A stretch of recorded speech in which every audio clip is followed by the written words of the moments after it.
Հետախուզումից 8 ամիս անց քրեական հեղինակություն համարվող նորատոսցի Ալիկ Մականունով հայտնի Ալիկ Բանդուրյանը ներկայացել է իրավապահներին, նա տնային կալանքի տակ է։ Բանդուրյանը մեղադրվում է 2 դրվագով քրեական ենթամշակույթ կրող խմբավորում ստեղծելու, ղեկավարելու եւ քրեական աստիճանակարգության բարձրագույն կարգավիճակը պահպանելու համար։ Դրվագներից մեկը վերաբերում էր նրան, որ Գեղարքունիքի մարզի 2 քաղաքացիներ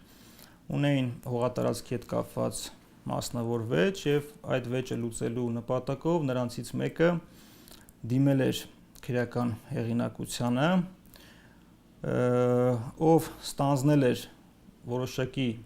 անօրինական գործողությունների միջոցով լուծել այդ մասնավոր խնդիրը եւ իր հերթին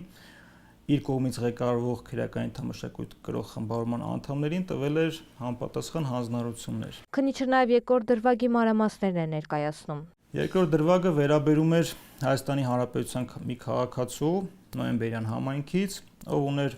որոշակի ֆինանսական խնդիրներ այլ անձի հետ, ով իրենից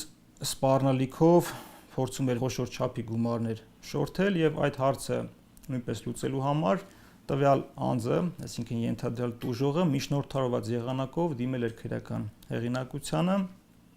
ով որոշակի գումարի դիմաց ստանձնել էր այդ հարցի լուծմանը։ Խոսքը $300,000 մասին է եղել։ Քաղաքացուց սպառնալիքի միջոցով գումար պահանջած անձը Հայաստանից դուրս է գտնվում։ Ենթադրյալ տուժողը ըստ մեղադրանքի Ալիկ Բանդուրյանին դիմել է իր մտերիմներից Նոյեմբերյանի բնակիչ Միսակ Փաշիկյանի միջոցով։ Նա մեղադրյալ է Սևանի ավականու անդամ Արսեն Աֆյանի սպանության գործով։ Ընդ որում քննիչի խոսքով այս երկրորդ դրվագի հաղորդման մեջ կան նաև սպանության փորձի եւ գումարների մաքսանենգության հանցակազմեր, սակայն նախաքննության շահերից ելնելով այլ մանրամասներ չներկայացրեց։ Հարկ է նշել, որ նշված հանցանքներն իրենց բնույթով հանդիսանում են լատենտային հանցագործություններ, այն առումով, որ քրեական վարույթի մասնավոր մասնակիցները հիմնականում խուսափում են ցուցմունքներ տալուց, հանցագործության վերաբերյալ տեղեկություններ հայտնելուց եւ դա որոշակի առումով բարդացնում էր վարույթն իրականացնող մարմնի